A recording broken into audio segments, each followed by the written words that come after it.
کہ مصطفیٰ جان رحمت شمع بزم ہدایت شہر یار ارم تاجدار حرم صلی اللہ علیہ وسلم ہم سے کتنی محبت فرماتے ہیں اور ان کے جو عاشق تھے حضور سے کتنی محبت کرتے تھے۔ اعلیٰ حضرت عظیم البرکت مجدد دین و ملت الشاہ امام احمد رضا خان فاضل بریلوی علیہ الرحمت والرضوان کا سے مقدس ان قریب ہماری نگاہوں کے سامنے تشریف فرما ہونے والا ہے۔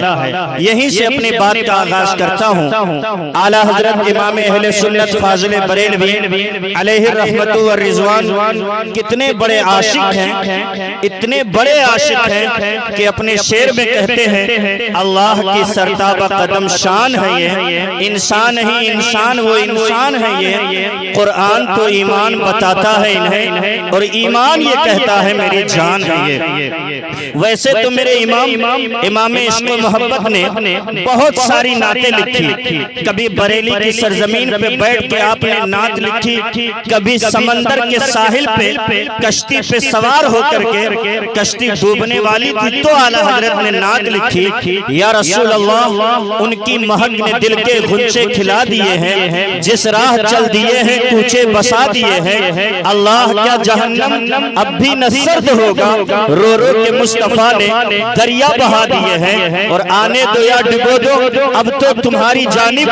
کشتی تمہیں پہ چھوڑی لنگر اٹھا دیے ہیں۔ کبھی امام عشق و محبت فاضل بریلوی علیہ الرحمت والرضوان ایک شعر کی ترجمانی کرتے ہوئے اپنی نعت اس طرح لکھتے ہیں کہ دلی کے ایک شاعر نے لکھا تھا اور بہت بڑا شاعر تھا، اردو کا جاننے والا، اردو کی قدر کرنے والا، دلی کی شاہراہ پہ بیٹھا تو روڈ سے اسے اٹھایا گیا، پھر کہیں جا کر کے بیٹھا پھر اسے اٹھایا گیا، پھر وہ جب مجبور ہوا تو کہتا ہے روڈ کسی کی جاگیر نہیں، شاہراہ پہ کسی کا قبضہ نہیں، تو کہتا ہے بیٹھے ہیں رہ گزر پہ کوئی ہمیں اٹھائے کیوں۔ یہ اس کا کمال ہے کہ روڈ پہ بیٹھتا ہے تو اٹھایا جاتا ہے، شاہراہ پہ بیٹھتا ہے تو اٹھایا جاتا ہے۔ اور جب اعلیٰ حضرت امام عشق و محبت فاضل بریلوی اسی زمین پہ شعر کہتے ہیں، وہ کہتا ہے بیٹھے ہیں رہ گزر پہ کوئی ہمیں اٹھائے کیوں، یعنی وہ دنیا دار کوئی بھی آتا تو اسے اٹھا دیتا تھا۔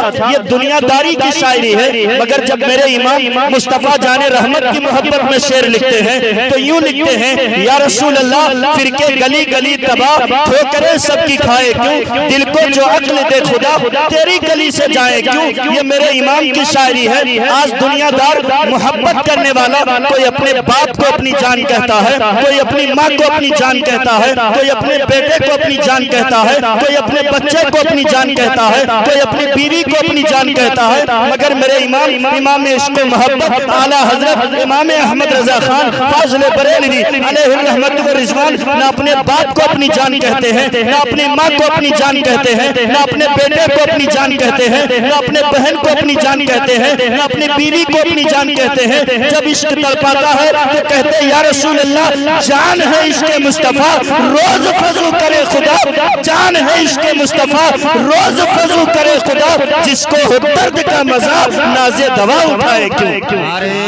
یہ امام عشق و محبت اعلیٰ حضرت امام عشق و محبت کئی جگہ آپ نے شاعری لکھی۔ اگر آپ کی شاعری پہ بات کی جائے تو آپ کے پیدا ہونے سے 100 سال پہلے نہ کوئی کسی نے اس طرح کی شاعری کی ہے، نہ آج تک کسی نے اس طرح کی شاعری کی ہے۔ امام عشق و محبت مدینہ المنورہ کی سرزمین پہ حاضر ہوئے اور اعلیٰ حضرت امام عشق و محبت حضور کے گنبد کے سائے تلے بیٹھ گئے اور کہتے ہیں یا رسول اللہ بریلی میں رہ کر آپ کا دیدار نہ کیا، آپ کے شہر مدینہ میں آیا ہوں، میرے آقا ذرا پردہ ہٹائیے اور جلوہ دکھا دیجئے۔ اعلیٰ حضرت حضور کے روزے کے سامنے ہیں، ایک نعت لکھتے ہیں، وہ سوئے لالا زار پھرتے ہیں، تیرے دل اے بہار پھرتے ہیں، اس گلی کا گدا ہوں میں جس میں مانگتے تاجدار پھرتے ہیں۔ ایک رات گزر گئی لیکن حضور کا چہرہ نظر نہ آیا، دوسری رات آئی، عشاء کے بعد آپ وضو کر کے نماز پڑھتے ہیں اور عشاء کے بعد بیٹھتے ہیں، حضور پہ درود پڑھتے ہیں، درود پڑھتے جاتے ہیں، دوسری رات بھی حضور کی زیارت نہ ہوئی، حضور کے چہرے وہ دعا کی زیارت نہ ہوئی، تیسری رات بھی عشاء کے بعد درود شریف پڑھ رہے ہیں۔ اب جب رات ختم ہو رہی ہے، فجر سے پہلے پہلے امام عشق و محبت فاضل بریلوی مقطع لکھتے ہیں، یا رسول اللہ کوئی کیوں پوچھے تیری بات رضا، تجھ سے کتے ہزار پھرتے ہیں. کہتے ہیں یہ مدینہ ہے، یہاں ہر طرح کے کتے آتے رہتے ہیں، بڑے بڑے یہاں اپنے آپ کو کتے کہنے پہ مجبور ہیں، سب بھٹک رہے ہیں، یہاں سب آپ کے در کی جاروب کشی کر رہے ہیں. یا رسول اللہ میری کیا حیثیت ہے، میری کیا بساط ہے، میرا کیا یہاں چلے گا. اعلیٰ حضرت یہ مقطع لکھتے ہیں. اتنا مقطع لکھنا تھا، اللہ اکبر. وہ عاشق رسول امام عشق و محبت جب یہ مقطع لکھتے ہیں نا، اللہ اکبر کہتے ہیں میرے حضور کا چہرہ چہرے والضحیٰ میرے سامنے آ گیا، میری نگاہوں کے سامنے آ گیا. اعلیٰ حضرت امام عشق و محبت کہتے ہیں کہ میں نے اپنے جیتی جاگتی نگاہوں سے، ماتھے کی نگاہوں سے میں نے اپنے نبی کے چہرے کا دیدار کیا، اپنے نبی کے چہرے کا دیدار کیا. ایسے ایسے عاشق گزرے ہیں. یہ کتنا عشق میرے مصطفیٰ سے کرتے ہیں. اور یہی اعلیٰ حضرت امام عشق و محبت فاضل بریلوی علیہ رحمت و رضوان ہے کہ جب آپ کے وصال کی گھڑی آئی نا تو آپ کہتے ہیں میری قبر کو ذرا گہری کھودنا. لوگوں نے پوچھا حضور وہ کیوں؟ تو امام عشق و محبت کہتے ہیں کہ جب مجھے دفنایا جائے گا اور تختہ لگایا جائے گا، میں چاہتا ہوں نا کہ جب میرے حضور میرے قبر میں آئے تو احمد رضا لیٹا نہ رہے بلکہ حضور کی تعظیم میں اٹھ کے کھڑا ہو جائے. اور جس طرح بریلی میں پڑھتا تھا حضور پہ سلام، قبر میں جب حضور آئے تو میں کھڑا ہو کے کہوں یا رسول اللہ کعبے کے بدرو تجھا تم پہ کروڑوں درود، طیبہ کے شمس و ضحیٰ تم پہ کروڑوں درود.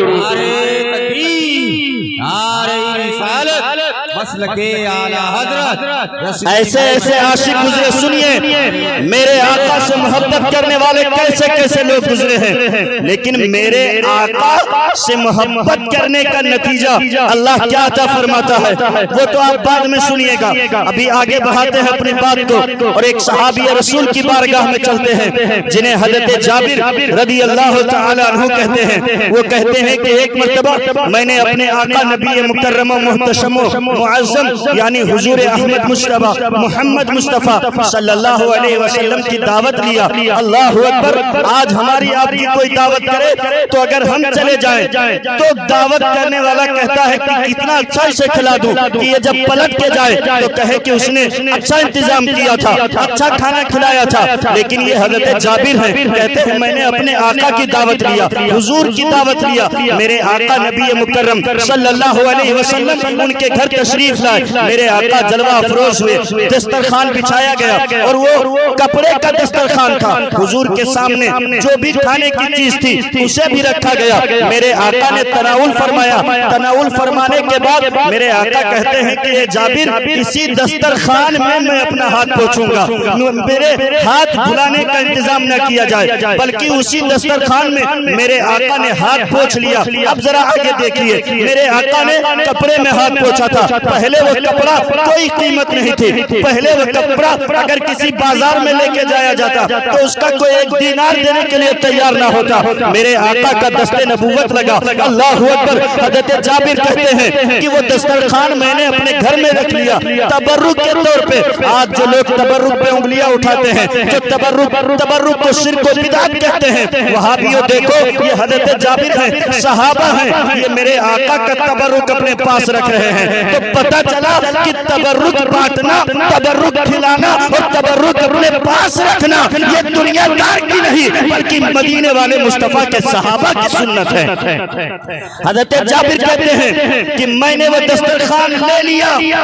اگر آپ سے کوئی پوچھے کہ اگر آپ کا کپڑا گندا ہو جائے تو کیا کرتے ہیں تو آپ کہیں گے کہ کپڑا کو دھلتے ہیں، صابن لگاتے ہیں، سرف ایکسل سے دھلتے ہیں یا پھر مشین میں ڈال کے دھلتے ہیں یا اپنے ہاتھوں سے دھلتے ہیں. میں نے عالم تصور میں نہیں بلکہ حدیث کے حوالے سے حضرت جابر سے پوچھا کہ ذرا بتائیں تو میرے آقا کا دست کرم لگا، دست نبوت لگا، آپ نے اس کپڑے کو دھلا تو نہیں، آپ نے اس پہ کوئی صابن تو نہیں لگایا، آپ نے اس پہ سرف ایکسل کا استعمال تو نہیں کیا، آپ نے اسے کسی مشین میں تو نہیں ڈالا. حضرت جابر کہتے ہیں کہ جب وہ دسترخوان گندا ہوتا نا تو میں اسے آگ میں ڈال دیتا، اسے آگ میں ڈال دیتا دیتا۔ اللہ اکبر۔ حضرت جابر سے ہم نے سوال کیا ذرا یہ تو بتائیں آگ میں کیوں ڈالتے تھے دسترخوان کو؟ تو حضرت جابر کہتے ہیں کہ جب میں اس دسترخوان کو آگ میں ڈالتا اور جب باہر نکالتا تو کپڑا ہے،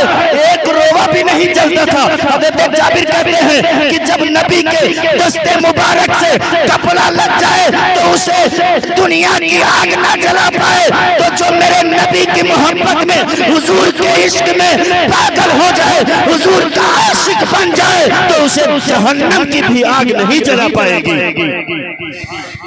اگر حضور کا دست کرم ایک کپڑے میں لگ جائے تو اسے دنیا کی آگ نہ جلا سکے، تو جس کو میرے آقا سے محبت ہو جائے، جس کو میرے نبی سے عشق ہو جائے، تو اسے جہنم کی بھی آگ نہیں جلا سکتی۔ یہ دیکھیے میرے آقا نبی مکرم صلی اللہ علیہ وسلم ہم سے کتنی محبت کرتے ہیں، یہ تو الگ بات ہے۔ حضور درختوں سے کتنی محبت کرتے ہیں یہ بھی ملاحظہ کریں۔ ذرا محبت سے ایک مرتبہ کہیے سبحان اللہ۔ مسجد نبوی شریف میں پہلے منبر نہیں تھا، تو میرے آقا ایک کھجور کی ٹہنی لے کر، جسے لاٹھی کہتے ہیں ہماری زبان میں، عصا شریف لے کر منبر پہ جاتے، یعنی منبر کی جگہ پہ کھڑے ہو کر اسی لکڑی کا سہارا لیتے اور لینے کے بعد جمعہ کا خطبہ ارشاد فرماتے۔ ایک مرتبہ ایک انصاری عورت نے کہا یا رسول اللہ میں آپ کے لیے منبر بنوانا چاہتی ہوں۔ میرے آقا نے ارشاد فرمایا کہ اگر تمہاری مرضی ہے تو بنواؤ۔ جب اس نے منبر تیار کروایا اور مسجد نبوی شریف میں لگایا گیا تو میرے آقا نبی مکرم جمعہ میں تشریف لائے اور بغیر عصا کو لیے ہوئے منبر پہ گئے۔ میرے آقا نے خطبہ دینا شروع کر دیا۔ بڑے بڑے صحابہ کہتے ہیں کہ ہمارے کانوں نے سنا کہ جیسے چھوٹے بچے کے رونے کی آواز آ رہی ہے۔ اللہ اکبر۔ چھوٹے بچے کے رونے کی آواز آ رہی ہے، جیسے شہد کی مکھیاں بھنبھناتی ہیں ایسے آواز آنے لگی۔ میرے آقا خطبہ ارشاد فرما رہے تھے۔ میرے آقا عین خطبے کے درمیان منبر سے اترنے کے بعد ایک کونے میں وہ عصا کو جو عصا رکھا ہوا تھا اسے اٹھایا، اپنے سینے سے لگا لیا۔ اپنے سینے سے جب لگایا تو میرے آقا نے مسجد نبوی شریف میں ارشاد فرمایا اے صحابہ کی جماعت سنو، کس کے رونے کی آواز تھی؟ صحابہ کہتے یا رسول اللہ آپ زیادہ جانتے ہیں، آپ بتائیں کہ کس کے رونے کی آواز تھی؟ نبی ارشاد فرماتے یہ جو لکڑی میرے ہاتھ میں ہے جس کو میں نے اپنے سینے سے لگایا ہے، اس کے رونے کی آواز تھی۔ اس کی وجہ یہ تھی کہ جب میں پہلے آتا تھا جمعہ میں خطبہ دینے کے لیے تو اسی لکڑی کا سہارا لے کر خطبہ دیا کرتا تھا۔ آج جب منبر بنا ہے میں نے اسے ایک کونے میں رکھ دیا ہے۔ میری جدائی میں اتنا روئی ہے، اتنا روئی ہے، اتنا روئی ہے کہ اس کا کلیجہ پھٹ چکا ہے۔ میرے جدائی میں اتنا اس نے آنسو بہایا جیسے چھوٹا بچہ اگر اسے دودھ نہ پلایا جائے تو وہ روتا ہے۔ یہ لکڑی میرے محبت میں اتنا روئی ہے۔ اللہ اکبر۔ میں آپ سے عرض کرنا چاہوں گا جو آقا نبی مکرم صلی اللہ علیہ وسلم ایک لکڑی کے رونے کی آواز کو پسند نہ فرماتے ہو تو اپنی امت کے رونے کی آواز کو کب پسند فرمائیں گے؟ میں کہتا ہوں جو نبی لکڑی سے اتنا محبت کرتا ہو وہ نبی اپنے امتیوں سے کتنا محبت کرتا ہوگا، اپنے امتیوں سے کلمہ پڑھنے والوں سے کتنا پیار کرتا ہوگا۔ اللہ اکبر۔ ذرا آگے تو چلیے، یہ لکڑی ہے جس سے میرے آقا اتنی محبت کر رہے ہیں۔ آپ نے سنا ہوگا ایک مرتبہ ہرن کو ایک شکاری نے اپنے جال میں پھنسایا، میرے آقا نبی مکرم کا گزر ادھر سے ہوا، میرے آقا سے وہ ہرنی فریاد کرنے لگی یا رسول اللہ میرے چھوٹے چھوٹے بچے ہیں، اس سے کہیے کہ مجھے چھوڑ دے، میں دودھ پلا کے واپس آ جاؤں گی۔ میرے آقا بے زبان کی زبان کو بھی سمجھتے ہیں۔ میرے آقا کے سامنے اگر ہرن بھی فریاد لے کے آئے تو میرے آقا اسے بھی سماعت کرتے ہیں، اگر کوئی بے زبان آئے میرے آقا اس کی آواز سنتے ہیں۔ نبی ارشاد فرماتے ہیں اے شکاری دیکھ یہ ہرنی کہہ رہی ہے اسے چھوڑ دے، یہ دودھ پلا کے واپس آ جائے گی۔ شکاری کہتا اچھا مذاق کرتے ہیں، کہیں شکار چھوڑنے چھوٹ جانے کے بعد واپس آتا ہے۔ اللہ اکبر، میرے نبی ارشاد فرماتے ہیں وہ کوئی اور شکار ہوگا جو چلے جانے کے بعد واپس نہ آئے، یہ مجھ سے وعدہ کر کے جا رہی ہے، اگر یہ نہ آئے تو ضمانت میں دیتا ہوں، مجھے تم لے کے چلے جانا۔ اللہ اکبر، اس نے چھوڑ دیا۔ چند گھنٹے گزرے تھے کہ ہرنی تو آ ہی رہی ہے، اپنے بچوں کو ساتھ لے کے آ رہی ہے۔ میرے نبی اس کو دیکھتے ہوئے مسکراتے ہوئے ارشاد فرماتے ہیں یہ دیکھ شکاری تیرا شکار آ رہا ہے، اس کو پکڑ لے۔ شکاری کہتا یا رسول اللہ علیہ السلام اب شکار بعد میں کروں گا، پہلے آپ مجھے کلمہ پڑھائیے اور مذہب اسلام میں داخل فرما لیجئے۔ امام عشق و محبت فاضل بریلوی علیہ الرحمت و رضوان اس کی ترجمانی کرتے ہوئے ارشاد فرماتے ہیں پل سے اتارو راہ گزر کو خبر نہ ہو، جبریل پر بچھائیں تو پر کو خبر نہ ہو، اور فریاد امتی جو کرے حال زار میں ممکن نہیں کہ خیر بشر کو خبر نہ ہو۔ حضرات سنیے، میرے آقا لکڑی سے محبت کرتے ہیں، جانوروں سے محبت کرتے ہیں۔ اب آگے ذرا دیکھیے کہ میرے آقا سے انسان کتنی محبت کرتے ہیں۔ ذرا ایک مرتبہ محبت سے کہیے یا رسول اللہ۔ ذرا ہاتھوں کو اٹھا کے، میں یہ نہیں سمجھتا ہوں کہ اتنے لوگ ہیں، اتنے لوگوں کی آواز بہت دور تک پہنچ سکتی ہے، ذرا محبت سے کہیے یا رسول اللہ۔ حضرت صہیب رومی، یہ میرے آقا نبی مکرم صلی اللہ علیہ وسلم کا انہوں نے کلمہ پڑھا، لیکن جب انہوں نے کلمہ پڑھا تو ان کے ماں باپ بہت مالدار تھے۔ بہت توجہ کے ساتھ سنیے، چند منٹ کی گفتگو اور کروں گا۔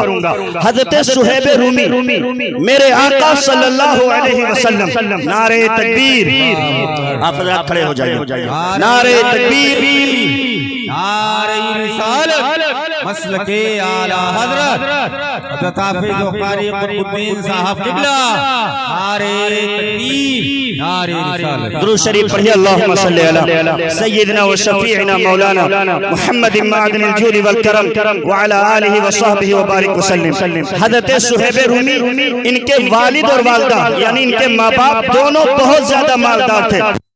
صہیب رومی اتنا زیادہ مالدار تھے کہ بہت زیادہ مہنگی عطر لگاتے تھے، بہت مہنگی خوشبو استعمال کرتے تھے۔ مکہ والے ان کی خوشبو سونگھنے آتے تھے، مکہ والے ان کے پاس آتے کہتے صہیب ذرا جو تم نے خوشبو لگائی اسے میں سونگھنا چاہتا ہوں۔ اللہ اکبر، انہوں نے جب حضور کا کلمہ پڑھا تو باپ نے کہا اے صہیب جو میرے پاس جائیداد ہے، مال و دولت ہے، اس میں سے ایک کوڑی بھی تمہیں نہیں دوں گا۔ حضرت صہیب کہتے ہیں اس کی مجھے ضرورت بھی نہیں ہے، اگر تم کہو تو ابھی لکھ کے دے دوں۔ لکھوایا گیا۔ حضرت صہیب رومی میرے آقا نبی مکرم صلی اللہ علیہ وسلم کی محبت میں گرویدہ ہو چکے تھے۔ میرے آقا جب مکہ سے ہجرت کر کے مدینہ تشریف لے گئے تو حضرت صہیب رومی کہتے ہیں کہ مکے میں میرا دل نہیں لگتا، جہاں حضور گئے ہیں مجھے بھی وہیں جانا ہے۔ اللہ اکبر، جہاں حضور گئے ہیں وہیں مجھے جانا ہے۔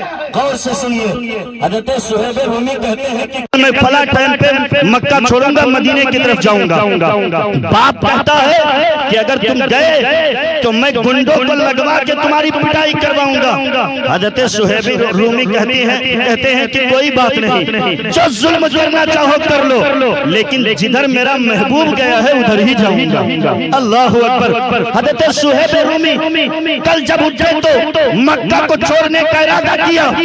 مکہ سے جب نکلنے لگے تو سکی ماں کہتی ہے اے صہیب جو تمہارے جسم پہ کپڑا ہے یہ بھی میرا دیا ہوا ہے، یہ بھی اتار کر کے جاؤ۔ اللہ اکبر، وہ سکی ماں کہہ رہی ہے کہ کپڑا جسم سے اتار کر کے جاؤ۔ حضرت صہیب رومی آئے اپنے گھر پہ، کپڑا اتارا، اتارنے کے بعد کانٹ کا کپڑا بنایا اور پہن لیا۔